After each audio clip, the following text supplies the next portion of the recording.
Praise the Lord. आप सबको जय मसीह की। मैं परमेश्वर का धन्यवाद देता हूँ आज के दिन के लिए जो प्रभु ने हम सबको दिखाया है। एक और सुबह प्रभु ने हमको दिखाई, उसका हम अनगिनत बार धन्यवाद देते हैं। आज एक और मैसेज परमेश्वर के वचन से मैं आपके सम्मुख लेकर आया हूँ। मैं आपसे गुजारिश करता हूँ कि पूरा संदेश सुनिएगा और बहुत अच्छा ये संदेश है, क्योंकि आपने देख लिया होगा थंबनेल में कि शैतान भी हमें क्या करता है, हमें बताता है कि परमेश्वर ने हमारे जीवन में कितने बड़े बड़े काम किए हैं। आज एक काम का मैं जिक्र करूंगा, तो बने रहिएगा मेरे साथ। मैं आपका दोस्त पास्टर राज मैसी आपसे मुखातिब हूँ और आप देख रहे हैं मेरा यूट्यूब चैनल जिसका नाम है ब्रदर राज मैसी। मैं आपसे गुजारिश करता हूँ कि मेरे इस चैनल को सब्सक्राइब करें, बेल आइकन को दबाएं, मेरे वीडियोस को लाइक करें, शेयर करें और कमेंट सेक्शन में आकर मुझे ज़रूर बताएं कि आपको मेरा प्रयास कैसा लग रहा है। Praise the Lord. तो आइए शुरू करते हैं आज के इस वचन को। और हम जानते हैं कि बाइबल में एक शख्सियत है और वह है हमारा जीवित प्रभु यीशु मसीह। बाइबल हमें बताती है प्रभु यीशु मसीह के बारे में, लेकिन बाइबल हमें शैतान के बारे में भी बताती है, जिसका नाम इब्लीस भी कहा जाता है, लूसीफर भी कहा जाता है। तो उसके बारे में हम देखेंगे कि वो किस प्रकार से हमें बताता है कि परमेश्वर कितना महान है और किस प्रकार हमारे जीवन में काम करता है। बहुत महत्वपूर्ण संदेश है। छोटा सा संदेश है, आप ज़रूर सुनिए, पूरा संदेश सुनिए और इसे शेयर भी कीजिए ताकि और भी लोग इन बातों को जान सकें। तो आइए उस वचन को हम देखेंगे। हम निकालेंगे अय्यूब की पुस्तक, उसका 1 अध्याय, और मैं 6 पद से उसका पढ़ूंगा क्या लिखा है। एक दिन, यहाँ पर लिखा है, ध्यान से सुनिए। एक दिन यहोवा परमेश्वर के पुत्र उसके सामने उपस्थित हुए और उनके बीच शैतान भी आया। यहोवा ने शैतान से पूछा, तू कहाँ से आता है? शैतान ने यहोवा को उत्तर दिया, पृथ्वी पर इधर उधर घूमते फिरते और डोलते डालते आया हूँ। यहोवा ने शैतान से पूछा, क्या तूने मेरे दास अय्यूब पर ध्यान दिया है? क्योंकि उसके तुल्य खरा और सीधा और मेरा भय मानने वाला और बुराई से दूर रहने वाला मनुष्य और कोई नहीं है। प्रभु परमेश्वर यहाँ पर शैतान के सामने गवाही दे रहे हैं इस बात की कि अय्यूब में कितनी बड़ी बड़ी विशेषताएं हैं। 4 विशेषताएं परमेश्वर ने शैतान को बताई। वो 4 विशेषता क्या है कि वो खरा है, वो सीधा है, वो बुराई से दूर रहता है और वो मेरा भय भी मानता है। ये 4 बातें परमेश्वर ने शैतान को बताई। अब देखिए शैतान क्या जवाब देता है, इस बात पर गौर कीजिएगा।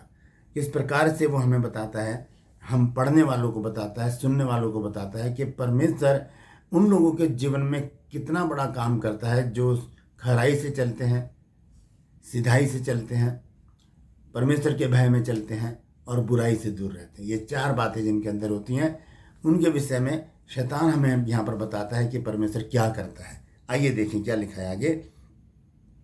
9 आयत को मैं पढ़ रहा हूँ। यहाँ लिखा है, शैतान ने यहोवा को उत्तर दिया, क्या अय्यूब परमेश्वर का भय बिना लाभ के मानता है? 10 आयत में सुनिए, क्या तूने उसकी और उसके घर की और जो कुछ उसका है उसके चारों ओर बाड़ा नहीं बांधा है? ये बात हमें शैतान बता रहा है यहाँ पर, है ना। और आगे कहता है, तूने तो उसके काम पर आशीष दी है और उसकी संपत्ति देश भर में फैल गई है। ये बात हमको कौन बता रहा है? ये बात हमें शैतान बता रहा है यहाँ पर कि परमेश्वर उनके जीवन में कितने बड़े काम करता है जो खराई से चलते हैं। खराई का मतलब हाँ की हाँ और ना की ना, चाहे हानि उठाना पड़े। हाँ, भजन संहिता 15 अध्याय में लिखा है कि वो शपथ खाकर बदलता नहीं, चाहे हानि उठाना पड़े। इसे कहते हैं खराई से चलना। और दूसरी बात है परमेश्वर ने अय्यूब के विषय में बताई, सिधाई से चलना, ना किसी के प्रति छल, ना कपट, ना बुराई, ना और कुछ, बिल्कुल सिधाई से अपने जीवन को व्यतीत करना। और तीसरी बात परमेश्वर ने बताई, मेरा भय मानने वाला। परमेश्वर का भय मानना ये बहुत ज़रूरी है। जब हम परमेश्वर का भय मानते हैं तो बहुत सारी बातें नीति वचन में लिखी हैं, पूरी बाइबल में बहुत सारी बातें लिखी हैं जो हमारे जीवन में होती हैं जब हम परमेश्वर का भय मानते हैं। उसमें सबसे बड़ी बात क्या है? नीति वचन 1 अध्याय और उसके 7 पद में लिखा है कि यहोवा का भय मानना बुद्धि का मूल है। बुद्धि और समझ को मूढ़ लोग ही तुच्छ समझते हैं। तो परमेश्वर का भय मानना बुद्धि का मूल यानी कि जड़ है, बेस है, जब हम परमेश्वर का भय मानते हैं। इसीलिए यहाँ पर परमेश्वर ने तीसरी बात क्या कही अय्यूब के लिए कि मेरा भय मानने वाला, और चौथी बात बुराई से दूर रहने वाला। बुराइयों से दूर रहना, बुराई कई प्रकार की होती हैं, चुगली करना और बुराई करना, पीठ पीछे बुराई करना, नशा करना ये भी बुराई है, व्यभिचार करना ये भी बुराई है ना। बहुत सारी बातें हैं बाइबल में जो हमें बताती हैं कि ये बुरी बातें हैं। तो उनसे दूर रहने वाला व्यक्ति कौन था? अय्यूब।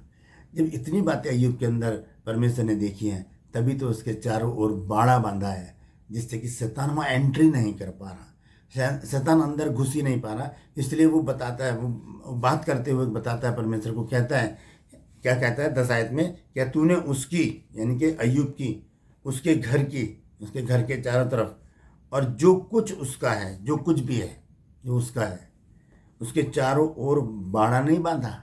बाड़ा मतलब एक चार दीवारी पर प्रभु हमें किस में बांध देता है? एक बाड़े में बांध देता है। वो प्रभु यीशु का लहू का बाड़ा भी हो सकता है, वो स्वर्गदूतों का बाड़ा भी हो सकता है, और उसकी सुरक्षा का बाड़ा भी हो सकता है। हर एक प्रकार का परमेश्वर हमको अपनी सुरक्षा में रखता है, और फिर शैतान एंट्री नहीं कर पाता। यहाँ पर अय्यूब के जीवन में शैतान एंट्री नहीं कर पा रहा, क्योंकि परमेश्वर ने चारों तरफ बाड़ा बांधा हुआ है। उस बात को शैतान खुद बता रहा है कि तूने तो बाड़ा बांधा है, और लिखा है तूने तो उसके काम पर आशीष दी है। पहली बात क्या करी है, क्या किया है परमेश्वर ने कि बाड़ा बांधा है। दूसरा काम क्या किया है, उसके काम पर आशीष दी है। और तीसरी बात, उसकी संपत्ति देश भर में फैल गई है। इतनी संपत्ति है उसके पास कि पूरे देश में उसकी संपत्ति फैली हुई है। तो इस प्रकार से शैतान हमें बताता है कि परमेश्वर किस प्रकार से हमारे जीवन में काम करता है। जैसे यहाँ अय्यूब की पुस्तक 1 अध्याय के 10 और 11 पद में शैतान हमें बता रहा है कि परमेश्वर उन लोगों के जीवन में बहुत बड़े बड़े काम करता है, उनके चारों ओर, उनके काम पर, उन पर, उनके परिवार पर, उनके घर पर, उनके काम पर चारों तरफ बाड़ा बांध देता है। जो खराई से चलते हैं, सिधाई से चलते हैं, परमेश्वर का भय मान के चलते हैं और बुराई से दूर रहते हैं। Praise the Lord. आज के लिए बस इतना ही। अगर आपको बात समझ में आ गई है तो इस वचन को शेयर कीजिए, इस वीडियो को शेयर कीजिए, लोगों तक पहुंचाइए, ताकि ये गुण भेद की बात लोग जान सकें और इस बात को जान सकें कि किस प्रकार से शैतान भी परमेश्वर का प्रचार करता है। धन्यवाद देता हूँ, आपने पूरा मैसेज सुना और इसे ग्रहण किया है। कमेंट सेक्शन में आकर मुझे ज़रूर बताइए कि आपको मेरा प्रयास कैसा लग रहा है, और आज अगर आपने कुछ नया सीखा है तो मुझे ज़रूर बताइएगा। परमेश्वर आप सबको आशीष दे। Praise the Lord.